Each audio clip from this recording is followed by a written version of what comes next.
Tervitan siis suurt auditooriumi sellisel toredal ilusal peaaegu kevadpäeval, kevadisel päeval. Ja minu nimi on Tanel Tuhal, arhitektuuribüroo Ra Luhse ja Tuhal. Ja siis täna on ma saan aru see kord, kus meie büroo tutvustab oma loomingut, mida me oleme siis selle mitmekümne aasta jooksul kokku suutnud joonistada. Ja meie büroo on siis alguse saanud aastal 1994, pärast seda, kui me võtsime ära Eesti Rahva Muuseumi arhitekttuurivõistluse, mis toimus 1993. aasta lõpus. Tõsi küll, see toimus Raadil, see konkurss, ja see asukoht oli hoopis teistsugune, kui ta praegu on, ja ka see maja on hoopis teistsugune, kui ta praegu on. Ja see koht, mida meie joonistasime, oli siis mitte Raadil, vaid vabandust, Pärnu Keskraamatukogu on meie see asukoht. Ja see on siis Veski tänava kõrval, ütleme siis kvartalis. Ja Veski tänava ja Toomemäe vahel. Ja siin on siis see maja joonistatud sinna vanade puumajade vahel. See projekt oli üsna väike selle suure mahu jaoks. Ja hoone pidi tulema ka vastavalt hoidlate mahule päris suur. See oli 2 maa-alust korrust ja 3 korrust maa peal ja lisaks veel üks selline maht, mis siin üleval näha on. Ja tegelikult see, mis siin on näha, see alumine osa, see on tegelikult kvartali sees maja tagumine fassaad ja on mõeldud niimoodi, et ta oleks kasutatava käidava katusega. Ja siis, et see asi väga mättaks, üksi ei jääks, on siis sinna peale pandud ka selline laevakujuline ulja peahoone või selline püsimaht. No ega ma sellest rohkem midagi rääkida kui seda, et lihtsalt, et see oli meie esimene töö, millest me Ra Luhsega koos väga toreda koostöö järel hakkasime mõtlema, et teeme ka büroo koos, et sealt see sai kõik alguse. See on nüüd koduleheküljed võetud, omal serverist seda ei leidnud oma arvutist ja kes tahab või vaadata www.luhsetuhal.ee, see on siis meil ka kodulehekülje üleval, siis rääkida võiks nendest töödest, mis me ka muidu oleme teinud, siis üks töö on Tallinnas Pirital, siin on Pirita klooster, Pirita kloostri varemed ja siin pildi peal on siis see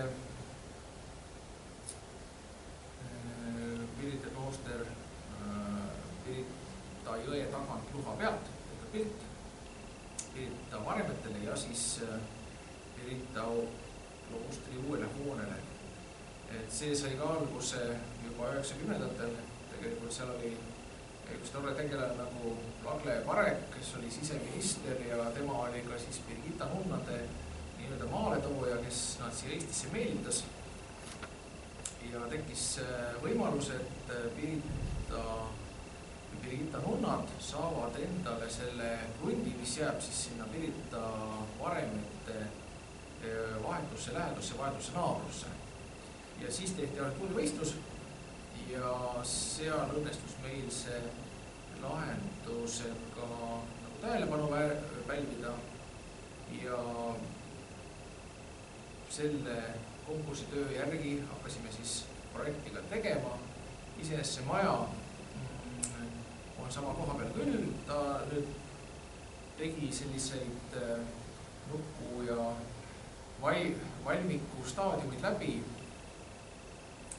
ja muutus natuke kompaktsemaks, ennem oli ta konkurstöös oli ta veidi sellisem nii-öelda õhulisem ja võttis rohkem maa-ala või rohkem ruumi ära, aga pärast loomulikult praktika ikkagi surub peale ja ehituseelarve on ka kogu aeg kuklas tiksumas ja siis lõpuks õnnestus ta teha palju kompaktsemaks ja samas ka säilitada selline algne kontseptsioon. Siis põhiplaanilt on ta selline ka lihtne, ta jaguneb sellisesse 3 suurde plokki.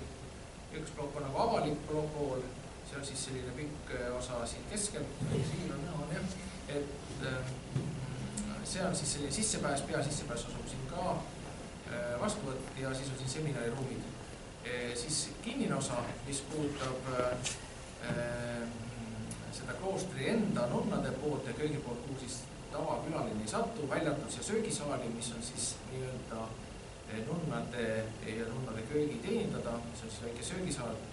Ja nii nagu nunnad tegelikult maailmas, Birgitta nunnad vähemasti maailmas tegutsevad, siis nad peavad tavaliselt hotelle või selliseid majutushooneid.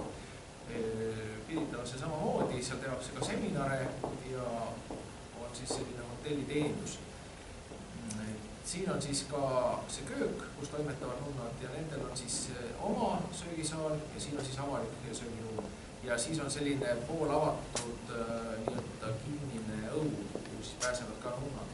Ja siin taha jäävad juba nunnade täiesti suletud klausuur või selline kinnine hoone osa, kus siis käivad ainult nunnad, kes on esimese korrusel.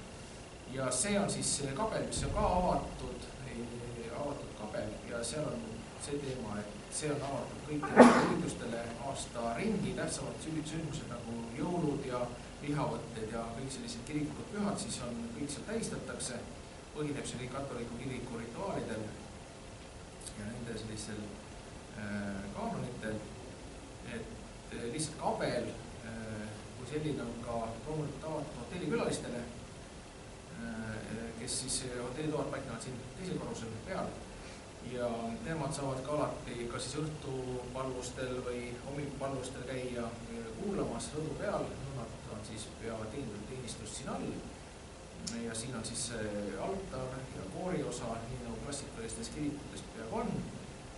Siin on üks väike tore püha aken Kristuse kujuga akna ees ja taga on siis selline ettevalmistusruum siis liturgiate jaoks. Et selles mõttes ta on hästi funktsionaalne, samas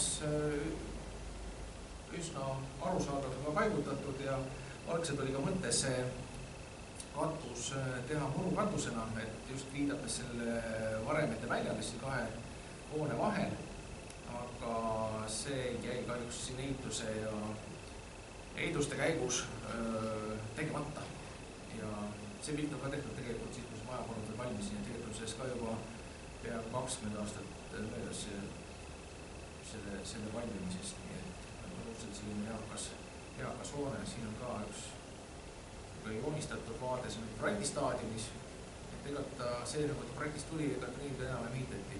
Ja siin on ka siin sisevaade, nüüd on see Kristus, millest ma rääkisin, see kooriosa, altar, kõik on üsna lakooniline, et erinevalt sellisest katoliklikust atribuutikast, mis tavaliselt on suhteliselt rikkalik, on siin see kiriku ülesehitus pigem meenutab sellist meie kasinat luterlikku kiriku poolt ja siia on siis lihtsalt pandud sisse sellise katoliku kirikutele omast atribuutikat. Nii, siis siin on järgmine objekt, mis me oleme teinud, mis on Eestimaa neid täis. See oli kunagi korraldas Statoil, kui automaattanklate puum lahti läks, siis Statoilil oli ka tarvis endale oma kett teha, selle nimi oli 123 ja nemad tegid samamoodi siis arentuurivõistluse saada selline lahendus varikatustele. Konkurstöös oli see muidugi kindlasti poole õhulisem, aga see on ka töö käigus otsustati julgema lahenduse kasuks ja siin on need varikatused sellised tugevad, peavad vastu igasugused tormidele ja muudele välismõjudele, nii et tegelikult toimuvad üsna hästi. On suhteliselt lakoonist, siin väga palju üleliigseid asju ei ole, kõik mis on kasutusel nii kande osas kui ka vihmaveetorudena, katus on ühtlasi kate kui ka veed pidav kiht ja kõik need talad on ka siis veerennid ja siin midagi väga palju liigselt ei ole, nii et see suhteliselt selline tehniline rajatis, aga näeb välja selline suhteliselt õhuline ja linnapildis meelde ja siis üks objekt, mis meil ka büroos on selline suhteliselt tuntud, on Jõhvis paiknev kontserdimaja, see ehitati kunagi see kultuurimaja asemele ja vana hoone on siin kajastatud umbes 1/3 ulatuses, me tegime seda maja väiksemaks ja kõrgemaks. Maja oli hästi siukse pika tiivaga, siin oli üks liibis läks risti sellise linnast tuleva promenaadiga ja oli palju ulatuslikum, aga ta oli hästi keeruka siselogistikaga, koridorid hästi pikad, vähe oli kasulikku ruumi ja selle projekti käigus tuli teda teha tunduvalt siis nii-öelda ökonoomsemaks, kasutatavaks ja ka esinduslikumaks. Materjalistest muidugi olemasolev varasem hoone oli ka kasutatud loomingplaate fassaadides ja need nägid täiesti head välja ka, aga paraku selle mahavõtmine ja uuesti fassaadi peal kasutamine osutus nii kalliks, et sellest loobuti ja pandi asemele siis valge tsementkiudplaat. Siis samas põhisaali ja foee osa on hästi jõuline vaatega parki. Ta ei andnud, ma ei tea, kui paljudest Jõhvis on käinud, aga Jõhvi on suhteliselt hajalise plaaniga. Ma pärast siin on plaan ka, kus ta seal Jõhvis asub, aga kui siit nüüd vaadata aknast välja, siis linn jääb tegelikult paremat kätt. Siit minnes ikka kilomeeter. Raudtee, siis oli veel tol hetkel oli raudtee ülesõidukoht, kus oli vaja rongide vahel läbi joosta ja see oli väga ohtlik ületus. Loomulikult see kõrval oli see kuulus Jõhvi viadukt, möödus kesklinnaga, aga kuna see oli kõrge tuuline ja paiknes selles kohas, kus inimesed käisid, siis inimesed sealt tavasti käinud, vaid käisid otsemat teed pidi üle raudtee ja riskisid oma eludega. Aga ta moodustas seal Jõhvis tegelikult täiesti uue magneti, sest varem oli sinna koondunud ka igasugused huvikoole, tantsuringe, teatrikoole ja nii on see ka praegu, sest et ka praegu on selles kompleksis nii kammersaal, mida saab kasutada kinona, oma muusikakool, nii nagu Pärnus on. Samamoodi on seal ka tantsukoolid ja ka siis kammersaal kino oli siis üks sama ruum. Nii et tegelikult on ka hästi selline multifunktsionaalne. Siin on nüüd sisepanoraam sellest Jõhvi kontsertsaalist. Teleka vaatajad ilmselt 24. veebruar nägid seda maja ka telekas päris hästi valgustatuna, siis kui president seal vastuvõttu pidas ja selles saalis toimus siis see suur kontsert. Ja siin on siis see panoraamfoto, kus on tagardud siis pildistatud seda saali. Saali akustika on ka hästi oluline, nii nagu Pärnu selles kontserdimajas on akustikad aidanud teha proua Linda Madalik, kes on Eesti kindlasti üks kõige paremaid akustikuid ja erinevus muidugi selle Pärnu kontserdimaja ja Jõhvi kontserdimaja akustika vahel on selles, et see mõlemad on hästi täpse heliga ja hästi kuuldavad, aga üks põhiline erinevus on selles, et Jõhvis on see saali interiör on tehtud nagu pill ise ja ta moodustabki sellise kõlakambri, mis annab sellise pehme helikõla. Samuti on Jõhvis hästi hea see, et seal on suur lava, mille peal saab teha hästi suuri etendusi ja Jõhvi kasutab seda ka balletietenduste jaoks. Samamoodi mahub sinna hästi ära suur koor ja ka suur orkester, nii et kui vist on kuulata hästi head muusikat hästi klassikalises esituses ja siis tasub minna just Jõhvi ja seal on see suure koosseisu ettekanded on eriti mõjuvad ja just nimelt naturaalse heli poolest, et tõesti kõlab hästi, kõlab sügavalt, mahlaselt, täpselt, nii et see on hästi hea omapärane. Akustika poole pealt on see saal üsna hea, siin valimishetkel isegi dirigendiks käsitlusid ja et see on ikka siin Ida-Euroopa üks parimaid saale üldse. Ja siin on natuke neid avaraid foeesid näidatud ja siin on ta siis väljast. Selline pilt oli peaaegu ka 24. veebruaril, kuigi ta oli siis valgustatud teiste värvidega ja siin on nagu see omapära, et mitte talve, vaid isegi või ka suvel, kui on õhtul hämarad, siis tegelikult toimub see või mõjub see fassaad või sellise linnaväljakuna, mis on mitmel tasandil.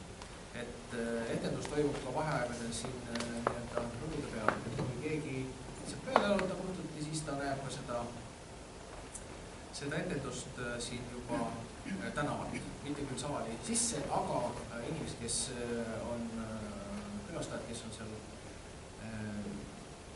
oma kontserdile pileti ostnud ja seal vaheaega veedavad, siis nemad mõjuvad ise kui näitlejatena sellises toredas nagu sellises lamakastis.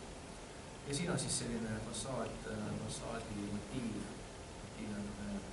ja teine fassaadi motiiv, mis on siis vaatega pargi poole ja kus paikneb põhiliselt muusikakool ja muusikaklassid. Ka see on hästi populaarne. Loomulikult paikneb seal kohvik ja galeriiruum, mida meil ei valanud. Meil on edasi võib-olla siis seda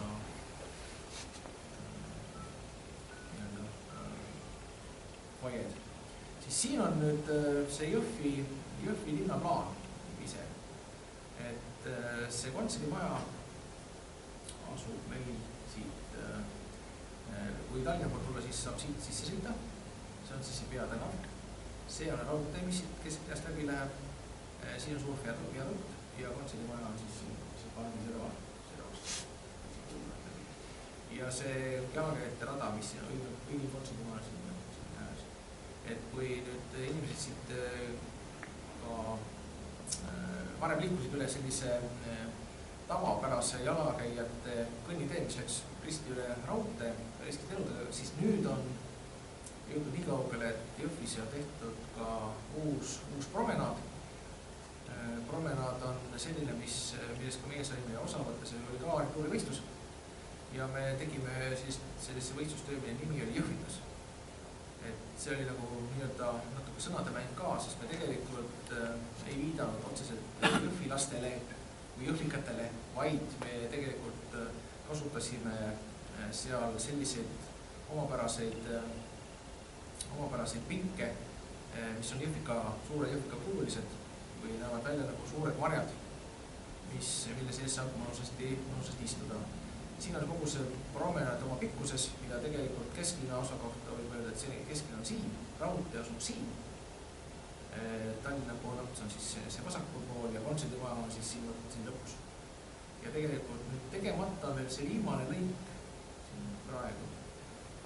Et see on veel nagu pooleli, kuna see sellest eurorahast või rahastusest välja, aga tehtud on linnapiirist kogu see ala mööda siis Rakvere maanteed kuni siis selle raudteeni ja raudteed ka läbi. Ja raudtee all on pakkusid välja, et see võiks teha uue tunneli sinna. Ja siin on siis see kesklinna osa, kus see promenaad pidi läbi tulema ja kui Jõhvi kesklinnas keegi on käinud, siis see on maavalitsushoone. Siin on see kaubamaja, siin on bussijaam.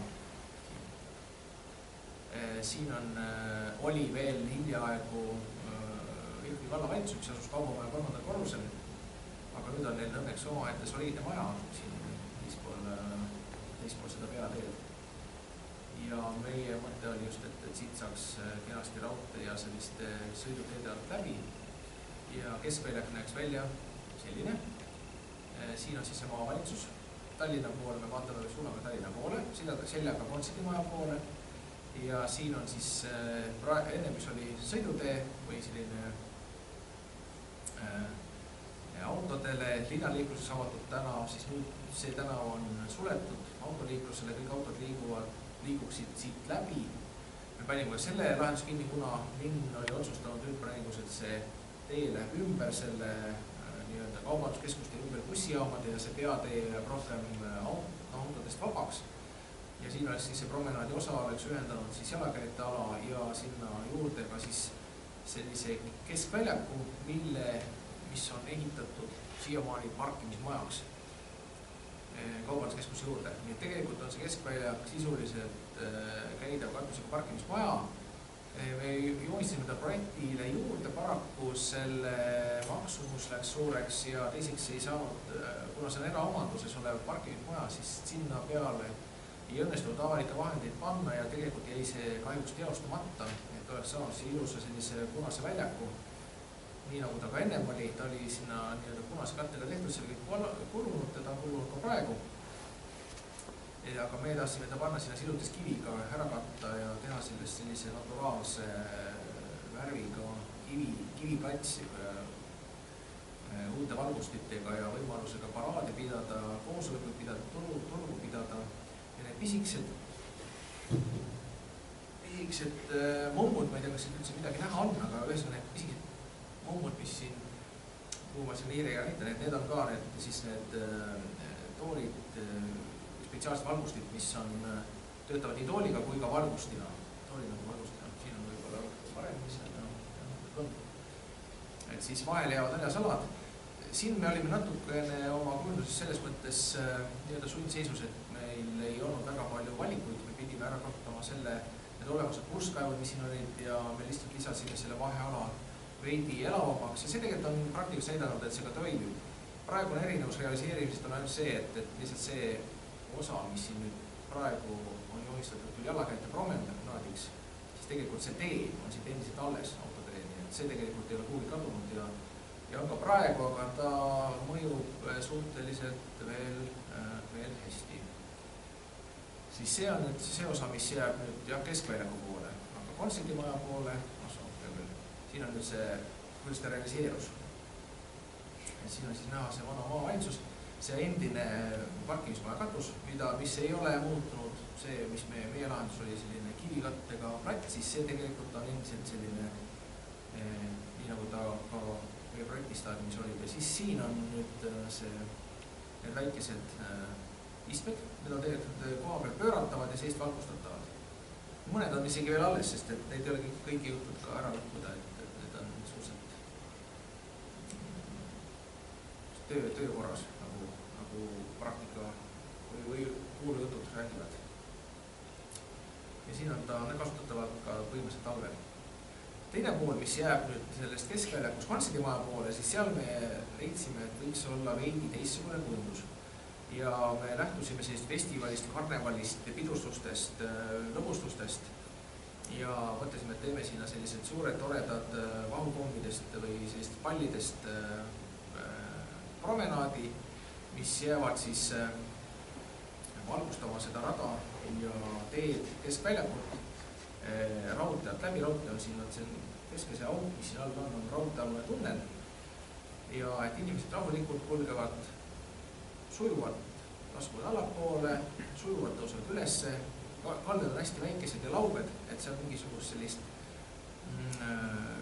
tuntavat mäge ei teki ja sellega, et seal saab sõita nii ratastega, rollluiskudega, kärudega ja ei tekita ka kelleski väga sellist kinnise ruumi tunnet, et see on suhteliselt nõuline.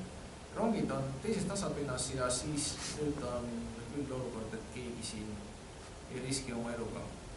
Selleks, et neid postisi või neid palle siia üles saada, panime siis radade äärde postid, need oleksid võimalikult silmatorkamatud ja tegelikult kõnnide peal käies nad ongi suhteliselt silmatorkamatud. Ja trosside pealt aga nagu toimis. Et siin oli nagu see teema, et kuidas kunstide valgusteid üldse saada. Nii neid jõhvikaid kui ka siis neid palle. Aga selleks tuli veel appi Tallinnas üks disainifirma Eestist, mis on see Keha 3 ja Markus Triipmann, kes aitas meil need vormid valada, et me küll joonistasime need rõõmsasti pallidena ära, aga lõpuks oli neid vaja ka materialiseerida ja nii-öelda valmis teha, siis tegelikult selle töö käigus selguski, et ega neid kuskil ei toodetagi. Et siis need on suht unikaalsed lahendused ja siin koha peal toodetud ja disainitud.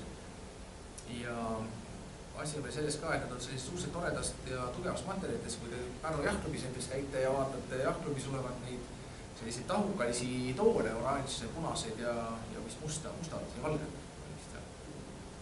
Et need on täpselt samast materjalist, see on suhteliselt tugev, et tegelikult ega ta kivi väga ei kata.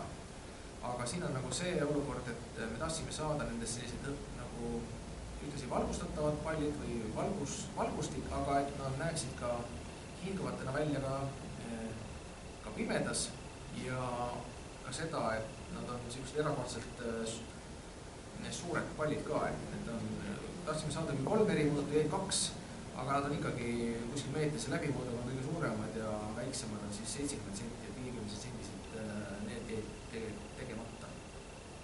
Aga siin näeb ta välja looduses, et kuidas arvutipildist ja tegelikkuses see pilt on erinev.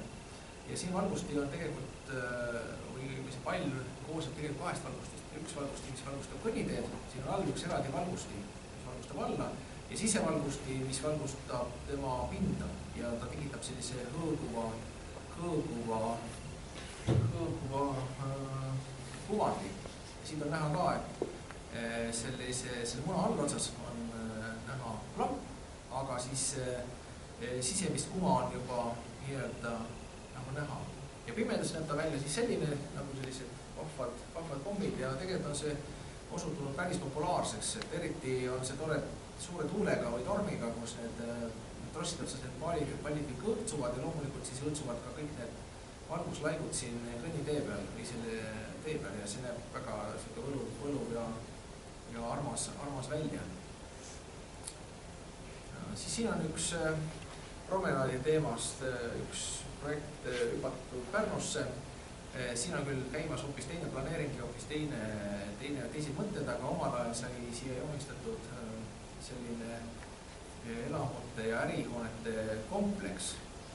Et nagu näha on see pilt kaunis vana, siin pole ei parkimismaja, ei ole siin kino ega portatur kahe seda juurde ehitust, nii et tegelikult on see linnapilt toredat ajalooline ja siin sai tehtud sellist uljad majad, et tulevikus võiks olla siin ka selline sadam või vahvad hooned või miks mitte ka bürohooned ja kindlasti oleks ta ka hea koht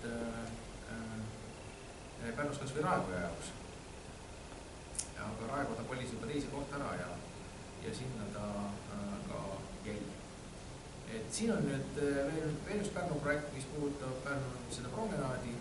Ka selle kohta, need toimisid huvitav Jõhviga enam samal ajal ja siis me saime teha 2 konkurssi enam korraga. Jõhvi sai enne valmis ja siis me ühe soojaga mõtlesime, et okei, me teeme siis Pärnu ka, et see töö on päris suur, sest et ka Pärnu promenad on kaunis pikk ja ka siia sai mõeldud need erinevad valgustid panna ja sai neid töökäigus ka disainitud.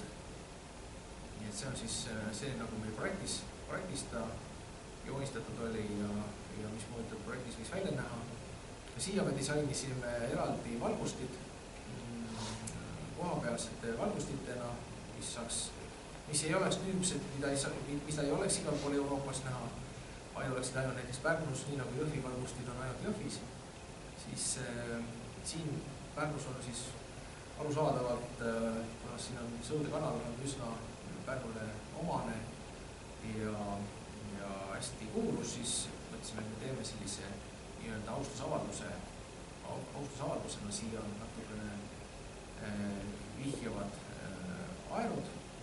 Siin oli mõeldud ka, et me paneme siia need kõrgkealaadsed valgustid oma leedpirnidega, aga siin me panime ta igaks juhuks sellise kõrgema posti otsa lihtsalt, et vandaalid ei ulatuks nii kõrgele asju puruks lööma, aga need jäid lihtsalt, kuna need on päris kallid, siis need jäid ka eelarvest lõpuks välja ja tegelikult nende üle meil väga suur kahju õnneks ei olnud, sest et selle asemel me saime siia veel paremad ja ilusamad sobivumad valgustid, mis on küll kallimad, aga nad näevad sellest jälle naturaalsemad välja, et siin on tõesti nagu puidust aer, plastikust aerulaba ja siis me tahtsin küll, et see aerulaba oleks natuke rohkem kumav, kui ta praegu on, nii palju see päris lõpuni see ei õnnestunud, meie see mõte, et see toimiks, aga ka siin on keha kolm ja disainerid olid meil abiks.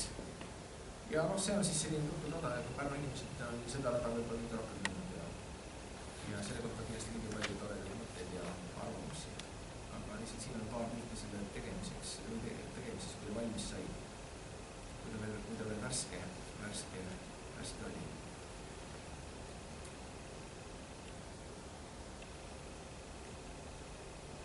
Siis see osa, mis nüüd jäi enamik osa ajast, on siis väga palju meie kuulmusest alles ei jäänud konkursitöös, sest et kuna eelarve seadis oma piirid päris tugevalt ette ja kogu aeg oli meil Exceli tabel kõrval ja tükke see kokku võetud ja lõpuks ei jäänudki väga palju rohkem järgi kui asfalt, paar pinki, prügikasti ja valgustus. Aga õnneks see valgustus tegelikult sai suhteliselt selles mõttes hea, et ta ta tõesti on silmatorkav ja tegelikult annab uue hingamise kogu selle jõe kaldale. Ta on tegelikult täiesti selline armas vaade kogu sellele jõeäärsele alale, alates Pabilu sillast kuni Keskmine sillani. Ja tegelikult on ta päris vahva vaadata ka, kui inimesi, kes sõidavad Pärnust ka mööda seda Pabilu silda, siis tegelikult see jõeäärne promenaad jätab hästi siukse vahva ja elegantse mulje.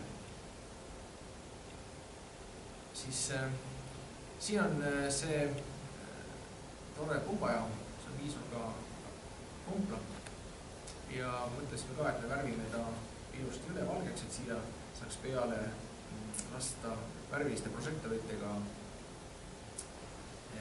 nii-öelda värvilist valgust, et tekiks tunne, et see maja on muutunud värviga, et kord on ta sinine, kord on ta punane, kord on ta roheline ja tõepoolest nii ta täpselt oli ka esimese nädala jooksul. Ta täpselt nii toimis ka, sest et esimese nädala jooksul varastati ära see linnapoolne valgusti selle posti küljest ja 6 aja jooksul varastati ka see teine ära. Ja tegelikult nüüd näete ainult selle ilusad toredad graafitid, mis on Pärnule palju omas. Ja siin on siis ka see ehituskäigust siis alas rada. Ja siin on nüüd Pärnu promenaadi kohta veel üks selline tore projekt, mis on seotud Mark Soosaarega. Mark Soosaar korraldas siia päris vahva aventuurivõistluse rahvusvahelise. Me kahjuks ei võitnud, aga meil oli vähemasti enda jaoks arvates oli see päris tore töö ja me vähemasti seda ei pea väga häbenema. Ja meil oli see mõte selline, et kogu see muuseumipark või muuseumipaviljonid mahuksid ära siis kalda promenaadi ja siis jõe vahele ja jõe peale. Ja mõte on siin selles, et kalda peale pidi tulema peamaja kunstinäituste püsiekspositsioonide jaoks aastalise kasutusega ja jõe peale pidi tulema iga Läänemere maale oma kunstipaviljon, kus iga maa sai siis teha oma temaatilise näituse pargaste peal ja pargased pidid mahtuma sillalt läbi ja neid pidi saama vallikäärus ladustada. Kõrgus ja laiuspiirangud. Ja see oli kaunis lakooniline ja meie mõte oli selles, et me teeme selle võimalikult anonüümse, võimalikult lihtsa ja võimalikult multifunktsionaalse ja võimalikult palju kasutatavaks. Ja mõte selles, et nii need sisud on nagu kunsti jaoks reserveeritud iga maal oma kunsti jaoks või mille jaoks iganes ta seda soovib teha. Aga ühtlasi ka selline jalutuskäik ümber siis sise nii-öelda basseini.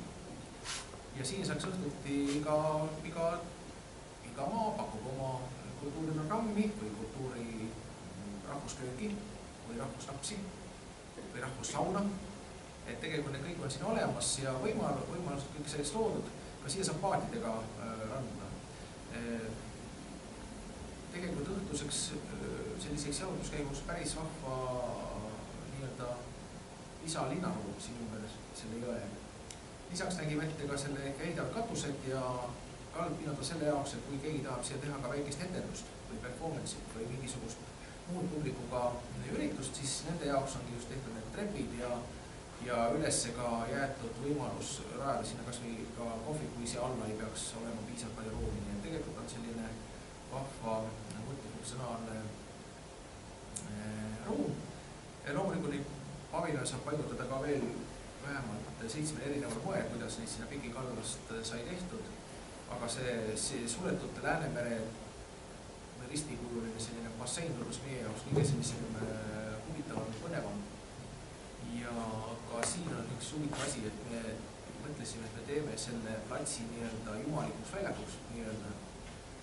Et inimesed saavad nagu Jeesust käia vee peal, et me uputasime siia alla sellise 20 sendi sügavusele veepinna alla, nende platvormide külge sellise põranda, mis on metallipõrand ja võrguga kaetud, et inimesed ennast ära ei vigastaks ja inimesed saavad põhimõtteliselt Pärnu jões käia niimoodi, et nad selles basseinis sees on täiesti nagu vee peal ja siia saab panna ka kunsti, kes tahab veeskulptuure ja muid toredaid asju ja nad saavad seal oma või niisama vallatada, nagu need tegelesid siin basseini. Aga aga ülejäänud õhtu võib toimuda nii, et inimesed istuvad siin kohvikus või naudivad kunsti või lihtsalt öist taevast, nii et tegelikult kindlasti see projekt, et meie küll võitnud, aga no võitsid poolakad, ma loodan, et see ikkagi ühel hetkel võib ka teoks saada, et see annaks kindlasti Pärnule veidi või elataks seda Pärnu linnaruumi natukene. Et see on nüüd esimese ploki osa.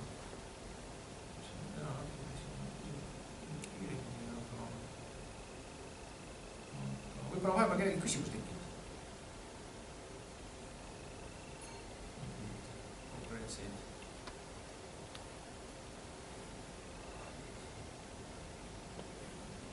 Ei ole küsimus. Siis näitame veel paari sellist toredat objekti. Siin on üks konkurss, mis me tegime Dubaisse. Oli üks selline konkurss, mis korraldati liftifirma soovil ja nad tahtsid saada sellist vaateplatvormi, mis toimiks ühtlasi nii kultuurikeskusena, maamärgina, vaateplatvormina ja muudel toredatel funktsioonidel.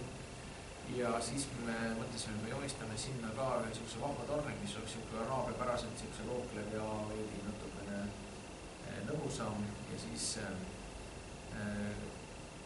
tegime siin paar skitsi paberi pealt nii-öelda skaneeritud või pildistatud ja siis selliste joonistute järgi me tegelikult tegime siis ka arvutimudeli, nii et tegelikult arvutimudel on veel selline, et tornist erinevad vaated, all oli meil mõeldud nii, et me teeme sinna raamatukogu, avaliku ruumi, siis tuleb siia kaldu lift ja üles jääb siis estakaadiga kohvik, mis on vaatega siis sinna pikirannikut ja Dubai on tuntud sellega, et seal on hästi palju kõrge hooneid ja ümberringi kõrb ja meri on hästi vahva rannikujoonega ja võtsime, me teeme sellise lahenduse sinna.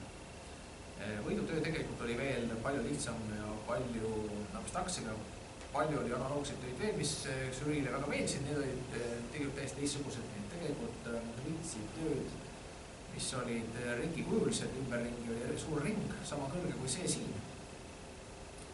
Aga lift sõitis siis ka nagu ringrataste seest oli ta tühi ja sinna sisse sai siis projitseerida igasuguseid kujundeid ja filme ja öist taevast ja mida iganes siis keegi parajasti vajalikult teas. Tegelikult need tööd me vaatasime just, et me tegime ta võimalikult plastilise, aga tegelikult võitis kust geomeetriliselt kujundatud lahendused. Nii siis veel üks huvitav projekt on meil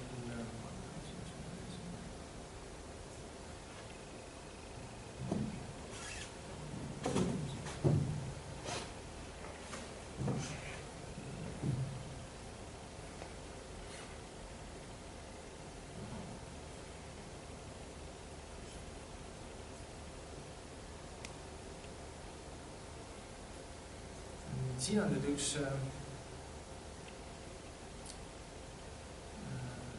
tore arendusprojekt veel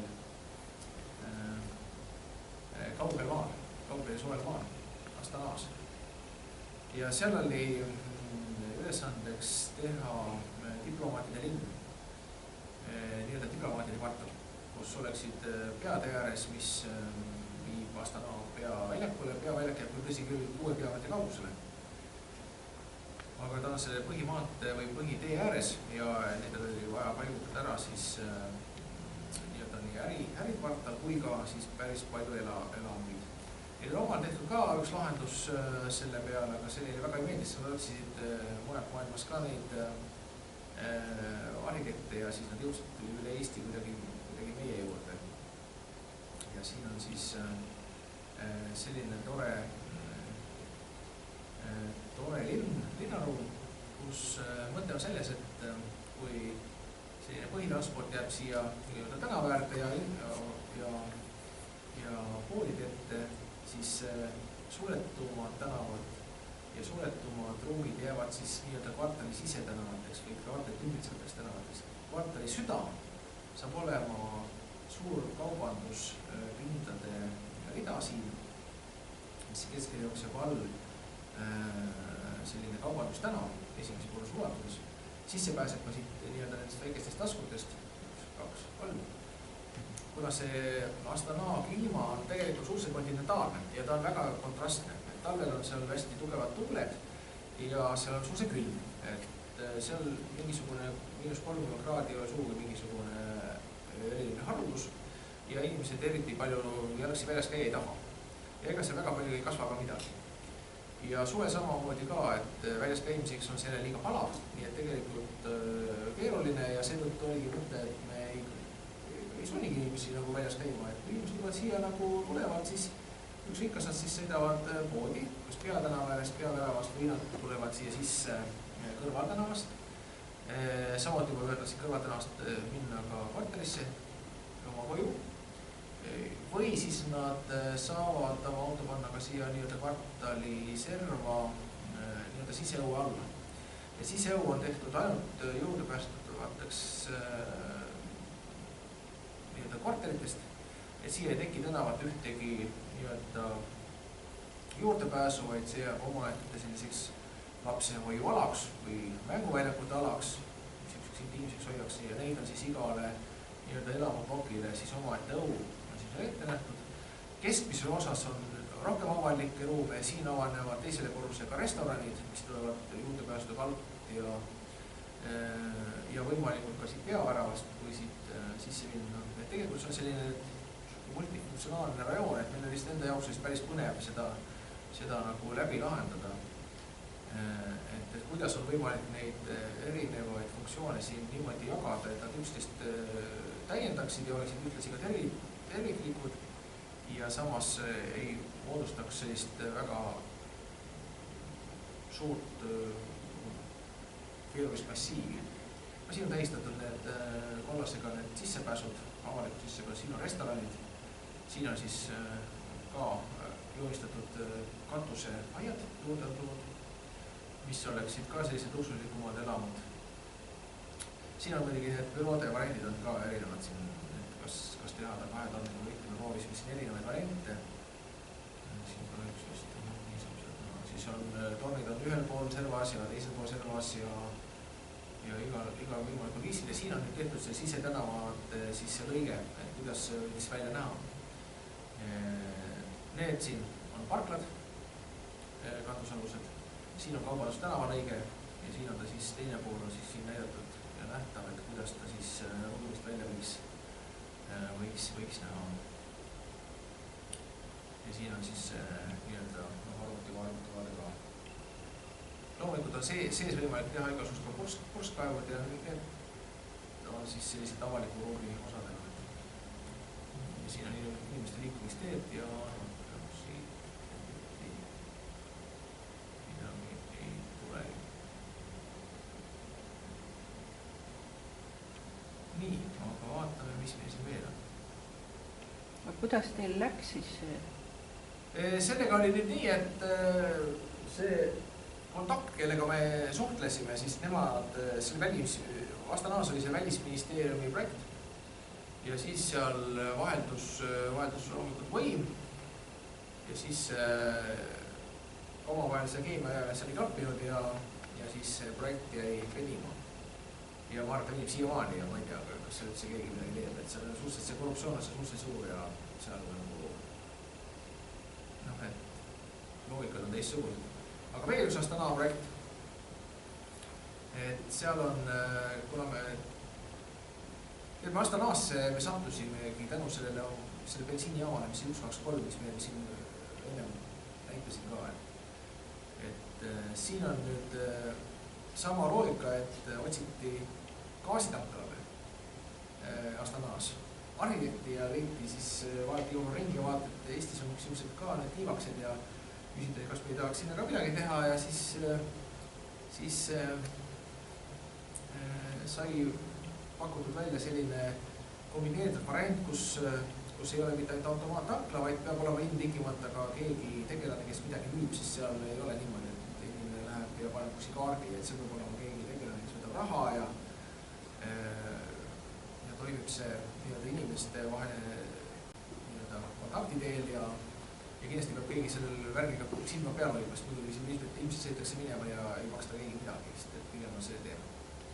Ja siin on siis erinevad paigutused, erinevad viisid, peahoone ka, kas peahoone kui ilma peahooneta, väikese müügipulgaga või ilma väikese müügipulgata, kuidas need siis välja näevad. Natuke suurem vahehoone, siin on siis veidi väiksem. No neid variante sai läbi mängitud siin päris suur näha. Ja mõte oli selles, et teha see veidi kallim variant, kui meil Eestis oli.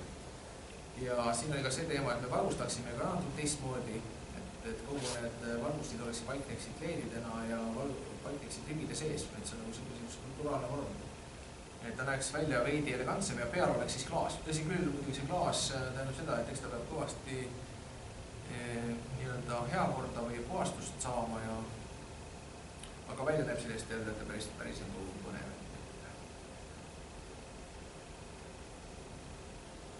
Et annab vähemasti veidi õhulisema mulje.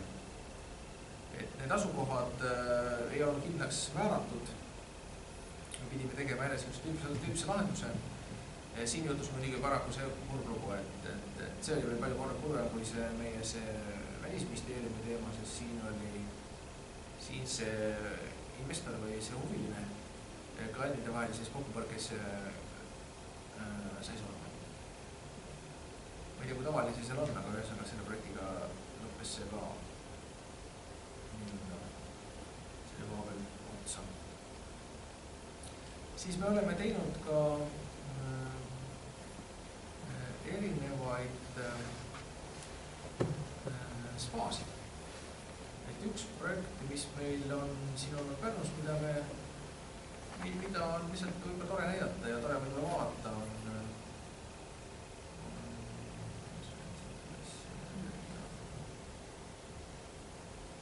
korra siit ära võtta, mis pilt on pisike. Saab seda siin otsinud ka.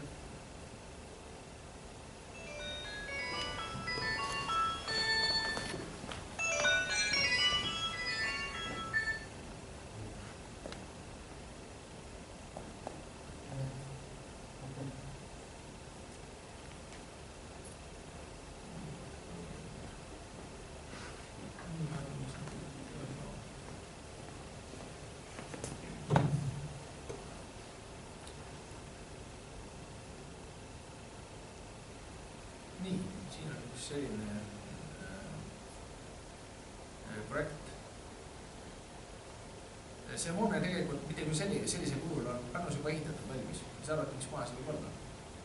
Kas keegi teab, mis hoone see võiks olla? Mitte see kui konkreetne, aga selle koha peal on praegu värske üsna uus hoone Pärnus. See on Hedo Spa. Aga see oli arhitektuurivõistlus, see on kahjuks jäime teiseks. See on meie see teise koha töö. Aga lihtsalt selle mõttega, et meil oli ta mõeldud nii, et võimalikult palju tube saaks vaated merele.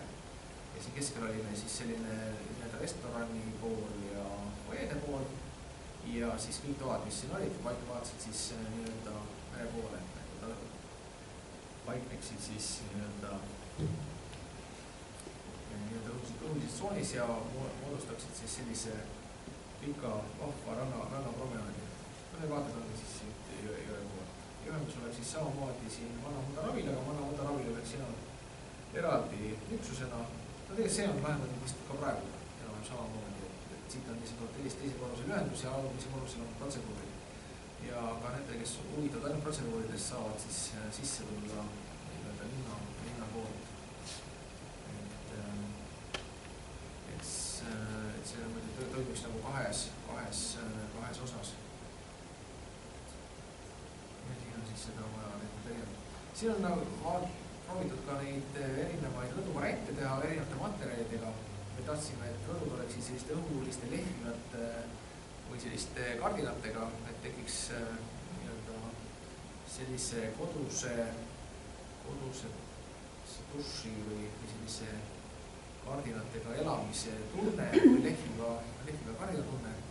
ja proovisime erinevaid materjale, kas on siis valget või siis proovisime natuke kõrge mustrit peale panna, et kas need toimivad. See valge muidugi mõjub esteetiliselt paremini, aga ta ilmselt on vähem praktiline. Aga oli sellised variandid. Tundus meile selles mõttes päris nagu huvitav teema. Siis üks, korra veel otsida. Ühe projekti veel, mis on ka, me oleme spaasid siin mõningaid teinud ja nüüd hiljuti avati ka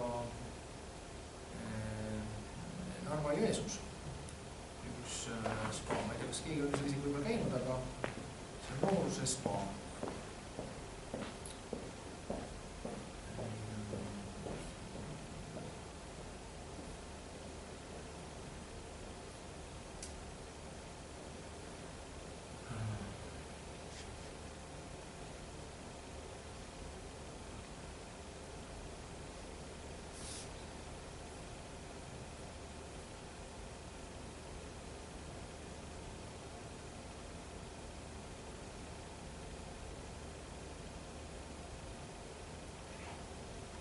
Jah,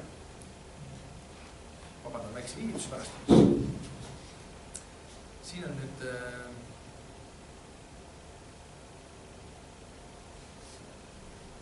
vaatan küll ehitusele, aga me tegime Narva Jõesuu sellise rekonstrueerimisprojekti, kus olemas oli nööp ja sellele 6 projekt, aga me tegime terve ülikonna.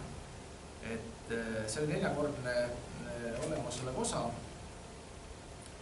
Ja siis sai sellele juurde ehitatud, see vana osa, mis paistab siit rana tagant, ja selle sai juurde ehitatud enam-vähem 4 korda nii palju, kui seal ennem oli.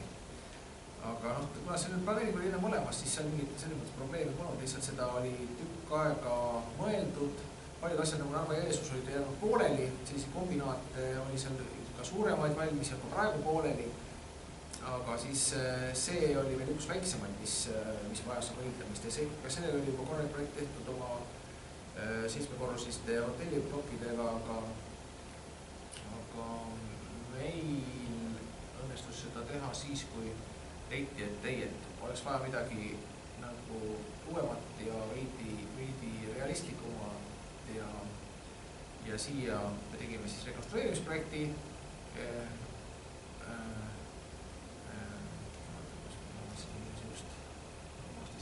Juurdeehitusprojekti ja siis olemus olukord oli selline, et varasemalt projektist oli realiseeritud ainult paar rempi ja mõningaid korruseid, aga lõpptulemus pidi kokku minema siis selliselt, et juurde pidi tulema nii hotell, kui pidi tulema ka uus veekeskus. Ja sinna selle basseini osad, ma mõtleks, ma leian ühe basseini osad, see on nii palju neid ehituse pilte, aga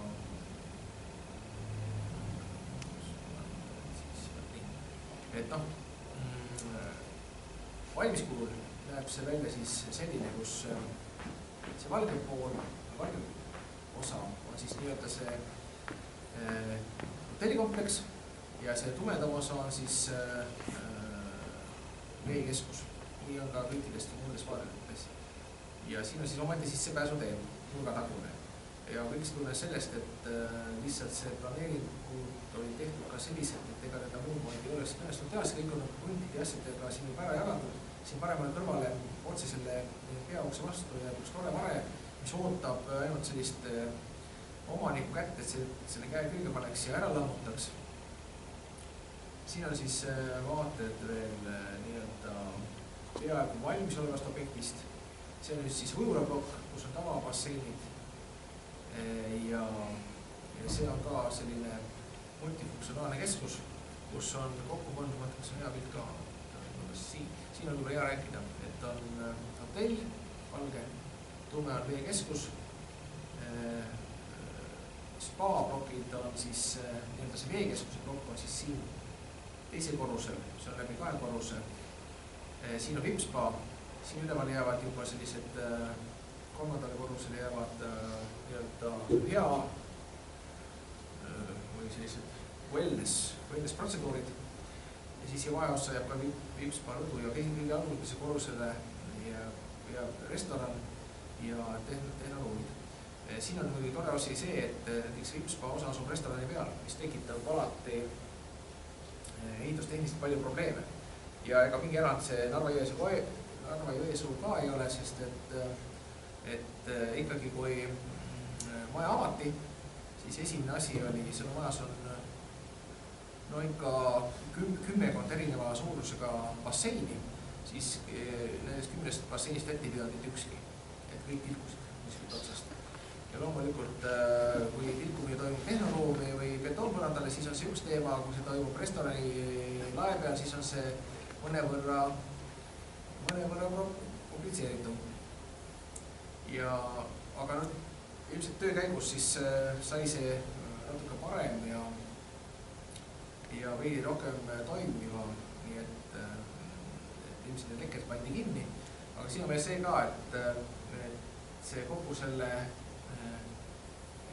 kompleksi tehnoruumide pool on üks korrus siin üleval ja siis praktiliselt terve see plokk all korruseni. Tegelikult on tehnoruumide osakaal on selline spaas on päris suur.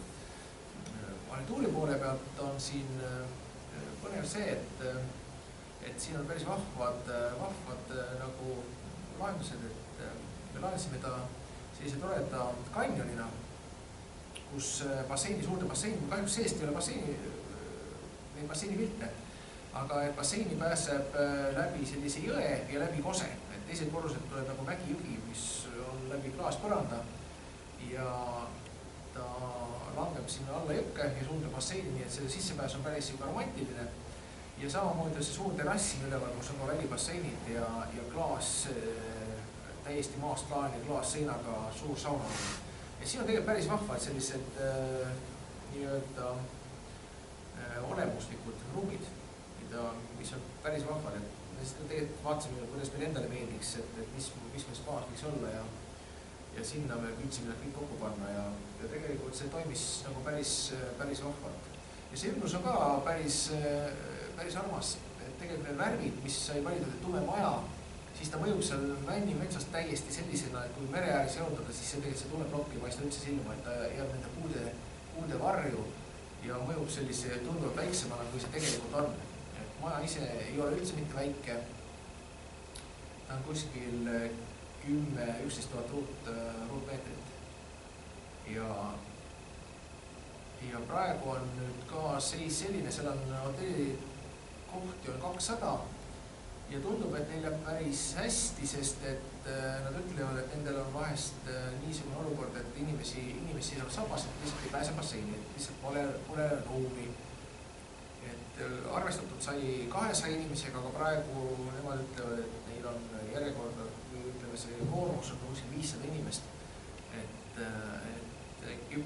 tuli välja natuke liiga väike, aga samas seal oli ka eelarve oli pidevalt kukil ja mingisugust sellist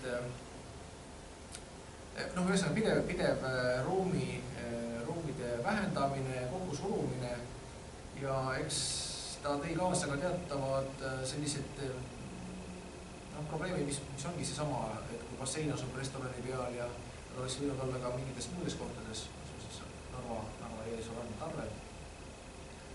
Ja siin ma lasen lihtsalt neid pilte siit ümber maja, et me käisime seda siin pildistamas teise ürituse raames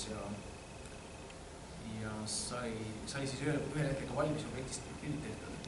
Esimese korruse restoran paikneb siis nii-öelda varigatuse all ka, suvel on siin päris vahvad istumised, esimese korrusel paistab meri ilusti ära. Teisel korrusel on see klaasruum on fitnessruum ja seal saab siis nii-öelda sporti teha ja mõnuga merele vaadata, rattaga mändata. Ja siin on kõik kehvpilteid, kehv, seal on ka. Ja siis peaosa samamoodi, et peapoe, et siin on veidi parem.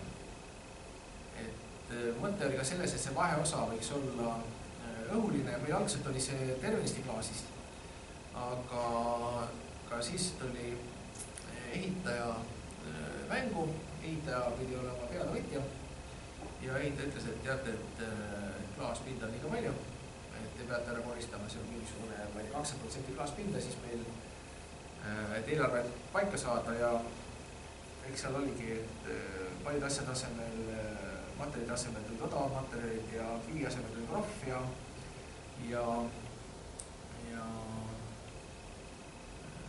klaaspinda jäi vähemaks, aga tegelikult lõpptulemus selles mõttes, kui seda ei tea, siis tegelikult ausutades ta võib-olla silma niivõrd väga ei torkagi.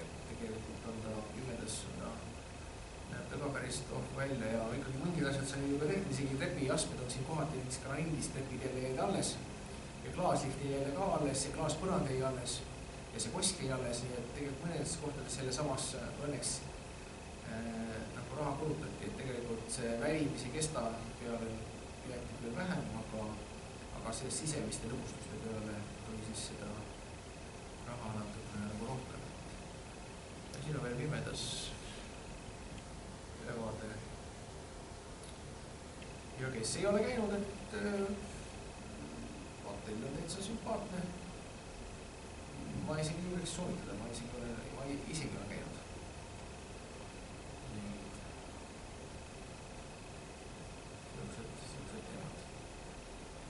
No ma ei tea. Ega ma ei oska väga palju rohkem rääkida, et kellegi on mingeid küsimusi siis. Mul oleks selline küsimus, kus on tegelikult arhitekti jaoks niisugune päris alguspunkt, kus te hakkate liikuma? Kus on see moment, kus teil hakkab see tulukene põlema, et jess, siit tuleb nüüd mingi asi või siin ma hakkan nüüd tööle või mismoodi see teil käib see asi? Panen tule põlema, ma lubate, et läheb natuke tunnikesti pimedaks. Ei no eks ta kõigepealt läheb tööle sellest, et kõigepealt ülesanne. Ma ei teagi, kus see täpselt põlema. Tähtis on see, et kõigepealt oli luua kontakt, ega me endale ju iseenesest reeglina arhitekti endale ideerides. Ikka reeglina on keegi inimene, kellel on mingi soov. Ja meie püüame selle soovi siis või selle unistuse nii-öelda välja meelitada, et mis see siis olema peaks. Mis see siis on, et mida inimene nagu tahab. Et noh, me võime küll mõelda, et tee mulle maja. Imelik on ka, et hea küll, aga tee sulle maja küll, tule 2 kuu pärast, et ma tegin maja valmis vahepeal, et nii see käib. Käib ikkagi kuidagi sellise diskussiooni käigus, see on üks teema. Aga loomulikult tuleb üks impulss ka sellest, et kuhu see tehakse, mida tehakse, kui suurt tehakse. Ja? Need on nagu olulised, aga kindlasti on oluline teada, et mis see lõpptulemus peab olema, mis asjad on need nagu soovid. Tihtipeale, mida on suurem objekt, seda rohkem on arhitekti vabadust. Et näiteks, kui sa teed seda spaad, siis tõepoolest inimene ütleb, et tead, et spaad nii suurt on vaja, nii mitu inimest sisse mahtuma, tee nii, et kihvt oleks. No vaat ja siis vaatad, kus see koht on ja mis see kõndides kujutab, kas seal päike tõuseb, kas päike paistab, on seal, mis seal ümber on, kas seal on mingisugune prügimägi või on seal hoopis tüüpis muinsuskaitse hoone või looduspark või on seal mingi püha hiis või on ilus järv või mererand ja siis hakkab nendest juba kujunema, et kus need vaated avanevad ja kus see maja peab olema vaadeldav, kuidas ta seostub selle ümbrusega ja missuguse kvaliteet saaks see juurde panna, missugused asjad, mida praegu ei ole, missugused võimalused siis avaneksid, kui see maja seal oleks, et asi läheks paremaks, mitte halvemaks, asi oleks mitmekesisem, asi oleks huvitavam. Aga kuidas see idee veel tuleb, et see võib käia töö käigus. Punnitada mitu varianti ja jäädagi punnitama ja ei olegi midagi jääd välja. Näiteks me ikkagi seda Pirita kloostrit me tegime, meil oli ehitusluba ja peab valmis. Ja siis me vaatasime, et ikka pagan, et see ei ole hea variant.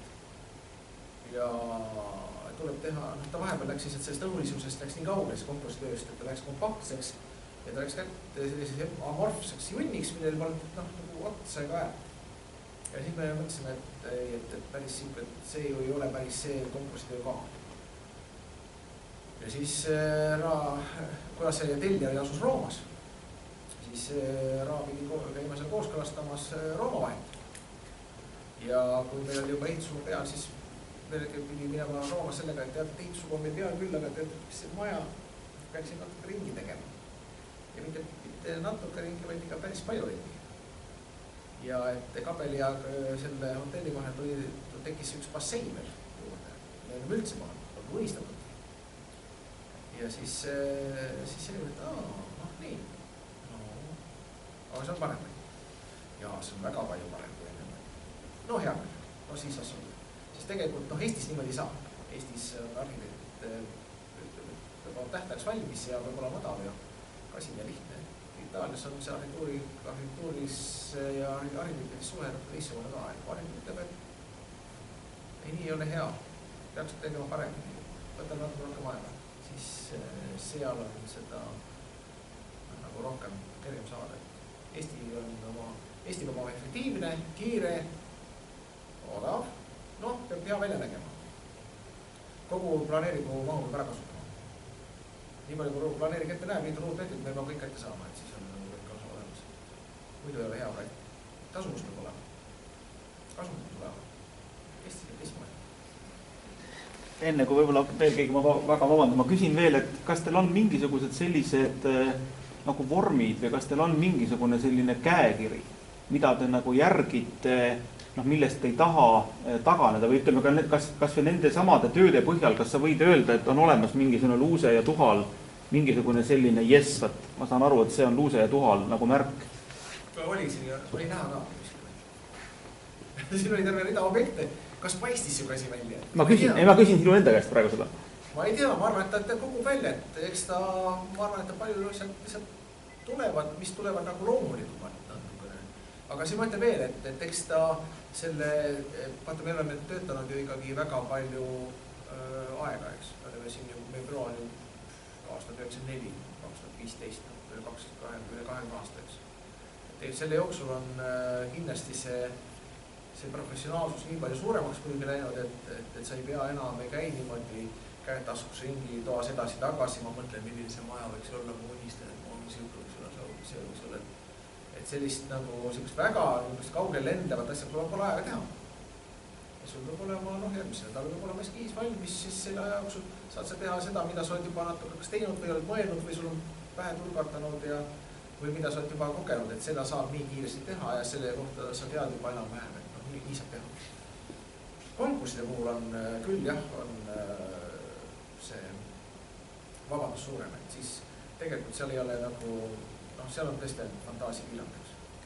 Aga seal on ajapiirang ka tagas, sest et töötavad tegemistähtajad on, ega konkursi jaoks keegi aega ei anna ja keegi ei maksa ka selle eest ja kui sa võidad, siis on isekest ega tavaliselt võida ka ja siis on see aeg nagu sinu enda nagu rõõm või lõbu või valu, eks ole, et sa maksad selle tavaliselt ise kinni. Aga me võtame seda kui sellist enda harimist ja treeningut. Et tegelikult töö käigus, mis puudutab nagu tellimustööd ja tegemist, siis see on ikkagi nagu enam-vähem siuke rada, et kui on ikkagi mingi maja, siis on see ikkagi, mingid tüpoloogiad me proovime loomulikult läbi ja see variante ikkagi see kombinatoorika ikkagi toimib. Aga see esteetiline pool on ka selline, et eks see tuleb nii nagu ta mida saab teha ja mis see eelarve on ja ega need hakkavad ju tulema. Eks see valik ongi suhteliselt selline, mis nõuab ka teatud lähenemist. Ei saa teha, Kui me vaatame Eestit ja vaatame Euroopat, sa võid mõelda muidugi arhitektina, et ma nägin seal Hispaanias üks hästi tore maja, Austraalias, Sinis oli ka muidugi tore maja. Seal on elegantsed rõdud ja klaasfassaadid ja taimel kasvavad rõdu peal ja elegantne ja tore.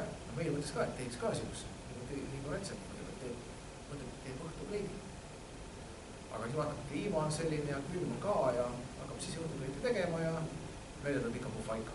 Nii on ka Eestis, et sa mõtled küll, sa teed elegantse ja õhusi asja. Aga meil on külmas hillad, tuisud, temperatuurid, lumekotid, lumekoormused. Maaväril meil ei ole.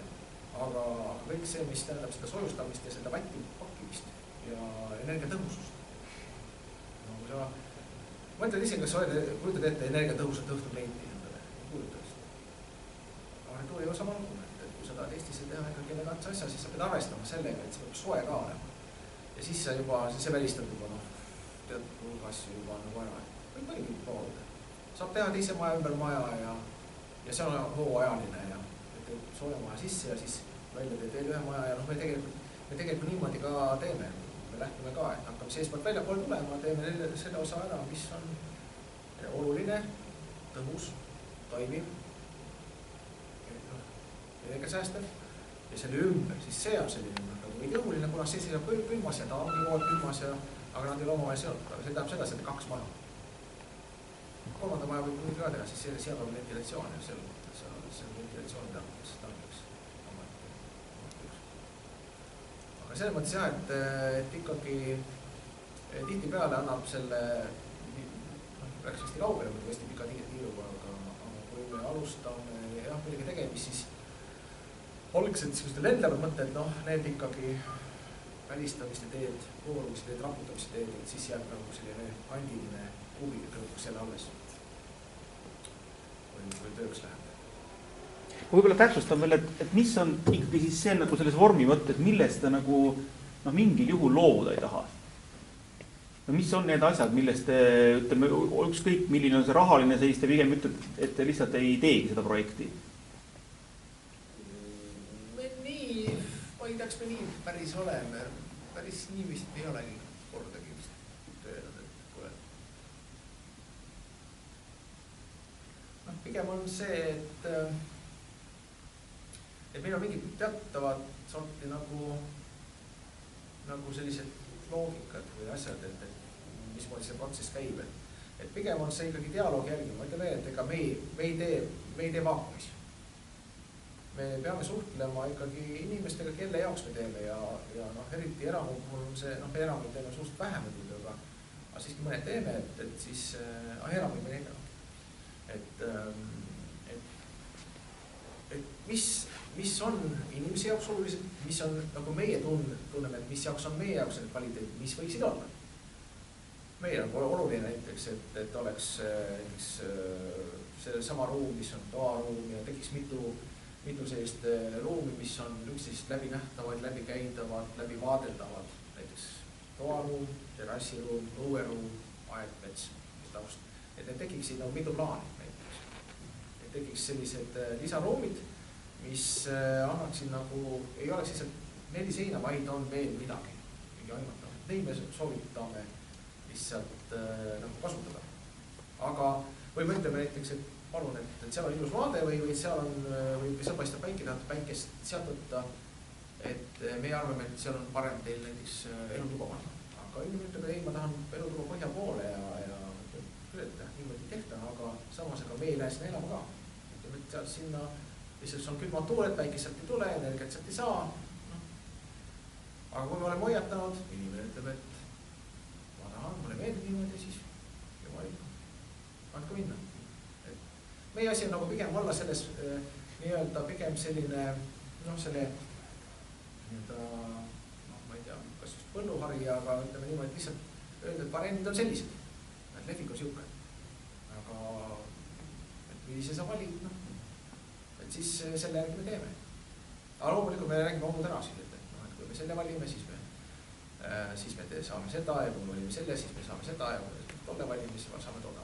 Tihtipeale üldse ma olen tähele pannud, ega see on väga paljuski siuke, ta ei ole nagu kunst traditsioonis mõttes, et see ei ole nagu päris selles mõttes looming, et sa teed algusest lõpuni valmis suhtled iseenda ja kõige vägevamaga, vaid et sa pead alati tegema mingi kompromisse. Alati on, esiteks on soovid, teljesoovid, siis on asukoha soovid, siis on palju piiranguid veel. Toredaid. Raha. Ja siis on need kompromisse, et midagi me jälle, siis on see raputamine, mis järgi jääb. Et tegelikult ei ole nii, et kui me sahtlis seostame, loomulikult vatukene katne vaja ja nii nagu näiteks gaasijaam ka, see oli, mis ma ei täitsa mõnus. Nii võiks teha. Kui tegemiseks läheb, siis seal on 100 asja jälle. Antud juhul, kui loomanik lasti maha, see on suur probleem. Ja traagika. See ei muuta nagu arhituuri, aga selles mõttes, et tegelikult töö käigus ikkagi tekivad need koosmõjud või kus sa pead sõlmima ikkagi mingi kompromissid ja tegema, siis ongi, ega need on rasked kompromissid, ma ei tea ühtegi maja, mis oleks ideaalselt sellisel kujul nagu valmis saanud, mida me nagu algul mõtlesime või isegi kamandasime. ikka tekib mingisugune asi see. Kas ei olnud seda materjali saada või unustati tellimata või ehitati sellest materjalist küll, aga mitte sellesse kohta päris täpselt ja natuke teise kohta ja lammutada ka ei tahetud ja ringi teha ka ei saa ja siis üks asju tekib niimoodi öelda. Jah, ega päris nii tulnud, aga käib kah. Eks see oma haidus on, et loomulikult võib-olla peaks tegema isegi niimoodi, et kõvemate häält rammiks jalgadega loomiks hakkad sisse, et ei üle minu laiba ainult ja tege ringi üks. Ja niimoodi on jälle nii. Aga võib-olla peaks. Aga ma küsiks ühe asja ka, et näiteks nagu see gaasiangaar, et see jäi ehitamata, aga kuidas see selle projektiga on, mis siis sinna saatsite, kas te saate sellest tagasi või jääbki ta kuskile sinna? Ei, ta praegu on täiesti õhus ka. Et te peaksite nagu selle omale tagasi saama. Meil tänapäeval see tagasi saamine, selles mõttes me ei anna ju midagi ka ära, eks. Me saadame kõik digitaalselt, ega me saadame koopia, ja tegelikult me otseselt midagi kui sellist, see ei ole nagu valmis maja, eks ole. Ei, seda küll. Me saadame informatsiooni ja see on digitaalne ja meil jääb see informatsioon arvutis alles.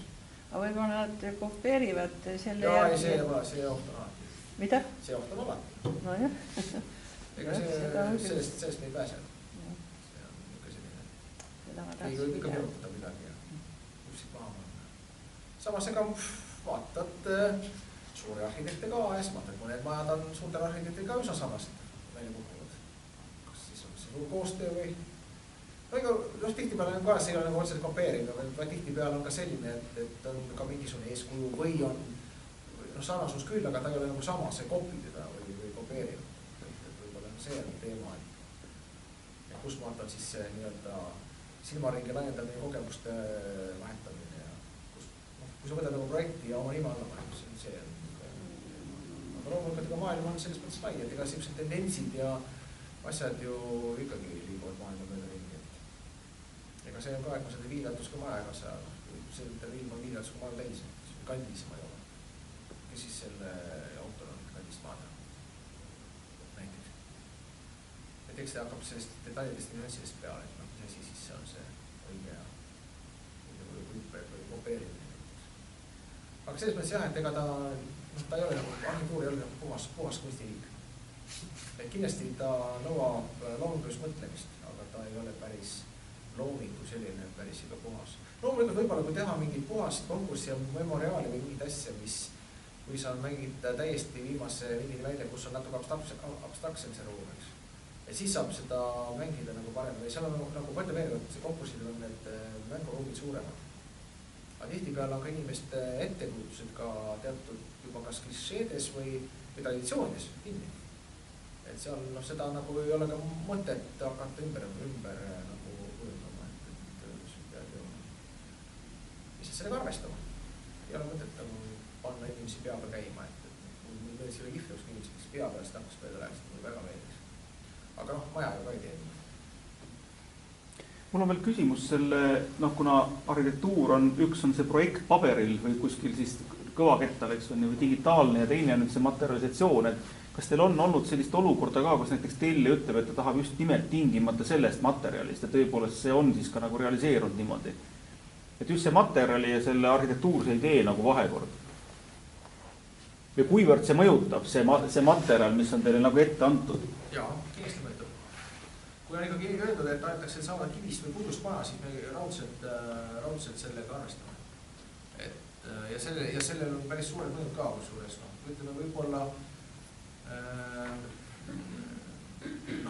materjalid igaüks on omaette faktuuriga, see on nagu kõigil selge, eks ole, et on näeb teistmoodi välja, aga teistpidi on nendel materjalidel ka erinevad omadused ja ka erinevad kaalud ja konstruktsioonitüübid ja teistsugused sõlmed ja teistsugused paksused ja sealt juba, kui see paksus juba on teistsugune ja kaal on teistsugune, siis see maja tuleb ka teistsugune. Et selles mõttes juba see määrab väga palju juba arhitektuuris ära, et mida sa teha saad ja mida sa teha ei saa ja tänapäeval on muidugi need ehitustehnoloogiad ja ehitustehnikad on juba selles mõttes vahvalt arenenud, et tänapäeval saad siis hileda näiteks kivil kivi lae teha näiteks sellise horisontaalse, et varem sai teha kividest ainult võlvi. Tänapäeval teed sileda lae ka ja riputad ja näeb välja, nagu oleks riputatud tellistest. Enne võin arvas, et see on sein, on lagi näiteks. No, see on küll üks näide lihtsalt. Aga kindlasti materjal annab omad piirangud, konkreetse piirangud. Aga sellist, et meil oleks konkreetne juhus, kus inimene ütleb, et ilmtingimata mingist materjalist.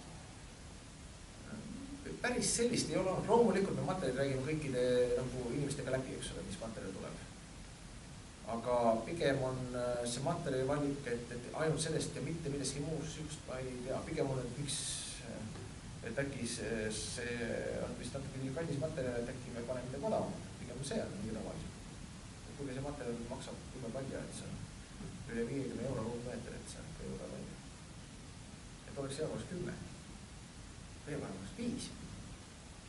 Aga selles mõttes, et need on nagu need valikud. Aga seda, et jah, et keegi ütleb, et paneme siia seda alabastrit näiteks või siis üks ma küll peale. Puit jah, palun väga, et teeme ainult ühekordse maja ja ei mingil teist korrust, et seda on küll olnud. Ei seda maja, et ei mingil juhul, et on võimalus teha 2 korrust, aga näed, ei ma ei taha 2 korrust. Et sellist on olnud, aga materjali nõudmist ei läbi.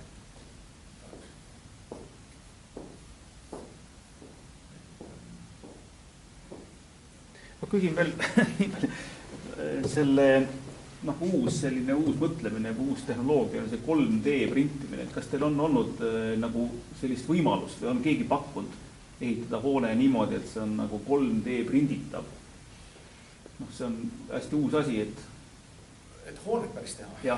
Me siiamaani oleme hoone teinud ainult pisikese. Makette ma olen küll printinud, et mida saab teha arvutis mudeli valmis ja maketti hakkab enam mitte laseriga lõika välja noaga, vaid lasete välja siukses printeris. Ja seda me oleme teinud, aga neid suuri printereid see ikkagi eeldab seda, et sa tood oma, ta on ikka suhteliselt kohmakas ja kallis veel. Ja ma ei tea Eestis küll ühtegi mingisugust sellist asja, mis seda teeks. Või teab, et kus oleks ehitatud. Aga uus tehnoloogia on olemas, jah. Aga praegu ikkagi selle peale vaadatakse, ma olen ehitajaga rääkinud, siis nad ütlevad küll, et see on vist natuke ikka liiga vara, liiga tooneks. Betooni võimus saab printida. Aga betooni printimisega on ka see asi, et seal on betoonil omad tehnoloogilised nüansid, mida kõikjad ei saa printimisega teha. Et see ei ole päris lihtne, et ega sa ei printi ainult seda materjali, sa pead arvestama, et tema tugevus oleks ka piisav. Ja betooniga koos käivad ju ka sarrus, või sa ei tee seda oma kiudbetooni, aga temal on jälle teistsugust omadust natukene. Et see on, ma arvan, see on arengu teemal ja kui ütled seda printerit ka, kui see on maja printiteks, majas on nii suur, printer, vähemasti tal on mingid raamid, mingid asjad, see on mingi tootmisliini saab paneda üles, et sa teed veel kraanad asjad. Ühel hetkel, aga tehnoloogia mõnem. Selles mõttes loomulikult saab tüüsidega lasta ja seest väljapoole printida näiteks. Maja on piisavalt suur, et ta saaks ka seest välja printida. Siis ta võib-olla valmis. Kindlasti ta areneb. Mina olen selles mõttes optimist, et võib-olla on pigem see, et kuidas inimesi rohkem ära mahutada. Mida asju teha. Et see oleks kiirem ja praktilisem, odavam ka. Sest ehitamine, kui mõelda seda ehitamist, et see on ikka kaunis kohmakas tegevus. Selles mõttes, kui mõelda vajuta nuppu ja prendid, et see ju on palju ahvatlevam kui see, et sa teed mingi karbi ja hakka seda veel soojustama ja tegema. Teine asi on ehitada paneelist, et tehnad tehasest kokku, nädalaga pannakse üles. Niisugust asja on olemas. Ilmselt see on paremini praegu välja arendatud kui see printimise tehnoloogia. Et printimine eeldab ikka pigem seda, et ta on nagu pigem väike ja täpne, kui see, et ta suur ja kohmakas. Ja ka tolerantsid on teistsugused. Vaata, kui ehitustolerants, kui sa 10 seni, siis satud on juba väga hästi. Aga printimisel on tegemist millimeetriga. Et juba see täpsus. Aga ehitus pole tihti peale sellist täpsust vaja. Meeletad võib-olla klaasist maja tehes. Või metallist. Siis muidu sul ei ole midagi kokku. ei, kindlasti need tehnoloogiad on põnevad, nii et ma pigem näen siin ka sellises nagu linnaruumides ja asjades on teatavad arengud toimumas väga vahvad, et kuidas see liiklus ja transport hakkab liikuma tulevikus mõttes. Et kui meil tänavad leidavad juhtidelt autod, et see oleks eriti vahva. Et siis praegu on iga inimene sõidab ühe autoga, aga siis saab inimene sõita juba ma ei tea 2 autoga korraga või mitme autoga. Tellib oma mitu autot, siis on tänavad on teda teenindavalt autot täis. Aga samas parkima ei pea oma aknal. Kui ise juhitav autot tulevad, ma selgitan sellele. Aga ilmselt need muudatused ilmselt küll tulevad ja seda, et saab auto tellida oma punktist A punkti B niimoodi, et või nagu taksot, eks ole, siis see on kindlasti tulemas. See, et midagi odavamaks teeb, seda ma küll ei usu, aga kindlasti saab olema seda huvitav. Ja sama ka, et võib-olla kuidas see saab olema need, mida muu maailm ka teeb ja mida palju peavad pseudoprobleemideks vasteks on suurlinnades just see nii-öelda roheluse teema. Kuna see rohelus on kõik nagu koondunud ka need parkidesse, siis just, et kuidas piljulõhkuetesse teha nii-öelda nagu terrassaedu ja rõdusid. Iseenesest väga vahva, kui sul on selline aed, aga tegelikult või mingi farm. Ma ei ole seafarmi, mis on selline mitmekorrusline ja aga kõik see on nagu praegu ikka pigem utoopia tasemel. Tõsi küll, roheliste fassaadidega maju on järjest rohkem tekkimas, ehitatud ja valmis. Tõsi küll, need on soojamates kliimades, aga meil Euroopas mõnest Milanos, mis on suhteliselt kõige lähemal roheliste, kus on taimed kasvavad ja on väljaspool, mitte ei ole mingi potilill lihtsalt, vaid et on midagi suuremad taimed. Et need on siis juba valmis ka. Et päris põnevad projektid. Sinis oli ka üks hästi vahva Susan Novelli projekt Central Park One. Kui te panete Google'i otsingusse, siis te näete seal sellist maja, kus on 30 meetri või sellist 40 meetri konsool, millest pool olid ainult peeglid, horisontaalsed peeglid, mis valgustasid peegelduvat valgust ümber maja siseõue. Central Park One, seda võite vaadata. Internetis on täiesti see link olemas ja sealt tuleb see maja kohe välja. See maja sai minust ka eelmine aasta välja. Suhteliselt värske ja seal on nüüd tõesti taimed kasvavad pikki fassaade ja on rippuvad aiad nagu siin raamis kahvatud sellega.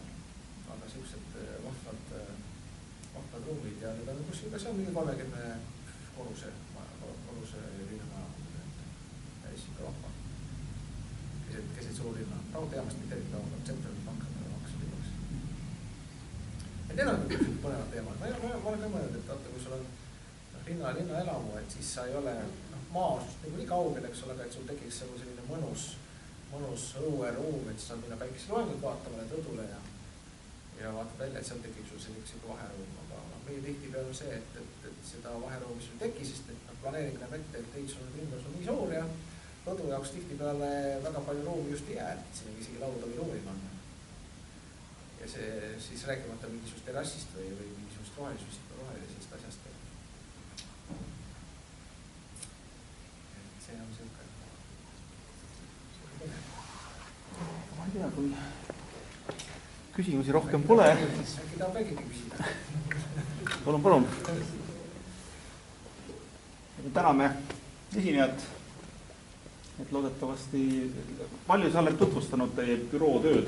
Ma vaatasin, seal oli mingi Tartu loengu nagu slaidid olid tegelikult. See oli tudengitele, see oli linnaruumi või sellist, see oli nagu promenaadide, rõhuastus oli nagu pigem promenaadide peale, et kuna see nagu oli meie töödest väike ülevaade, siis ma nagu lihtsalt kasutasin seda nagu põhjana. Ja see oli nagu pigem sellised tööd, mis ei ole nagu objektid, vaid on nagu linnaruum. Et see oli nagu siis Tartu teema. Aga Ra ei saab kahjuks tulla, tema pidi seal objektil olema tegema giiditööd. Teised objektidest tema Pärnusse jõudnud. Teil on selline kahepaitsus, et Ra toimetabki Tallinnast põhiliselt. Ja Ra on ikka pigem Tallinna tegelane ja siis mina olen rohkem Pärnu tegelane. Mis siin ei tea, siin Pärnus räägitakse, et inimesi pidavad üldse olema. Kõik on ära sõitnud või vähemasti kohe sõitmas. mina veel pole, mina pole küll veel ära läinud. Aga üldiselt jah, ega Pärnus on tõesti selline teema, et ega kuidagi õrendamaks on küll läinud. Mulle ka tundub, et on nagu inimesi vähemaks jäänud. Kes on Tallinnas, kes on Soomes, kes on Poolas. Aga kena. Selline, aitäh. Aitäh siis.